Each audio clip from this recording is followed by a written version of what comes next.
بسم اللہ الرحمن الرحیم الحمد للہ وکفا وسلام علی عبادہ الذین اصطفیٰ اما بعد۔ ملفوظ نمبر 185۔ فرمایا ایمان یہ ہے کہ اللہ اور رسول کو جس چیز سے خوشی اور راحت ہو بندے کو بھی اسی سے خوشی اور راحت ہو، اور جس چیز سے اللہ اور رسول کو ناگواری اور تکلیف ہو بندے کو بھی اسی سے ناگواری اور تکلیف ہو۔ تکلیف جس طرح تلوار سے ہوتی ہے اسی طرح سوئی سے بھی ہوتی ہے، پس اللہ اور رسول کو ناگواری اور تکلیف کفر اور شرک سے بھی ہوتی ہے اور معاصی سے بھی، لہذا ہم کو بھی معاصی سے ناگواری اور تکلیف ہونی چاہیے۔ ملفوظ نمبر 186۔ ایک روز یہ عزیز یعنی ملفوظات لکھنے والے ایسے وقت حضرت کے حجرے میں پہنچا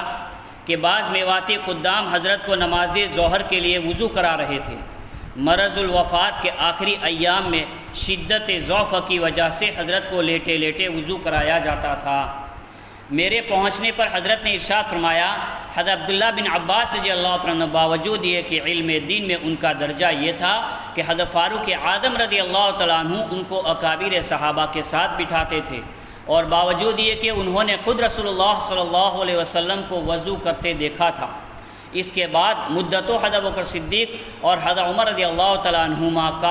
کا بھی وضو دیکھا تھا، پھر بھی حضرت علی رضی اللہ تعالیٰ عنہ کو وضو کراتے تھے، اور اسی سے ان کا مقصد تعلم بھی ہوتا تھا۔ ملفوظ نمبر 187۔ جو میواتی خدام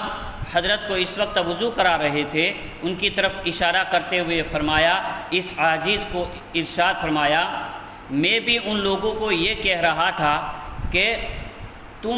یہ سمجھتے ہو کہ میری نماز اچھی ہوتی ہے، لہذا تم مجھے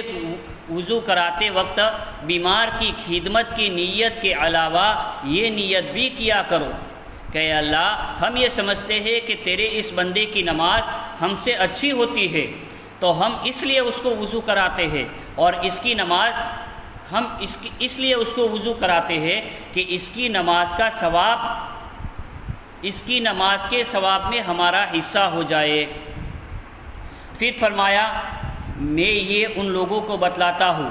لیکن میں خود اگر یہ سمجھنے لگوں کہ میری نماز ان لوگوں سے اچھی ہوتی ہے تو مردود ہو جاؤں گا، اسی لیے اپنے اللہ سے یہ دعا کرتا ہوں کہ اے اللہ تیرے یہ سادہ دل بندے میرے متعلق یہ گمان رکھتے ہیں کہ میری نماز اچھی ہوتی ہے، اس لیے یہ بیچارے مجھے وضو کراتے ہیں، تو محض اپنے کرم سے ان کے گمان کی لاج رکھ لے اور میری نماز قبول فرما لے، اور اسی کے ثواب میں اپنے ان بندوں کو بھی حصہ دے۔ پھر وضو کرانے والے ان میواتیوں کی طرف مخاطب ہو کر فرمایا، تم لوگ ان علماء کی خدمت کرو جو ابھی تک تمہاری قوم کو دین سکھانے کی طرف متوجہ نہیں ہوئے ہیں۔ میرا کیا ہے، میں تو تمہارے ملک میں جاتا ہی ہوں، تم نہ بلاؤ جب بھی جاؤں گا۔ جو علماء ابھی تک تمہاری طرف متوجہ نہیں ہوئے ہیں ان کی خدمت کرو گے تو وہ بھی تمہاری قوم کی دینی خدمت کرنے لگیں گے۔ وآخر الدعوانا ان الحمد للہ رب العالمین۔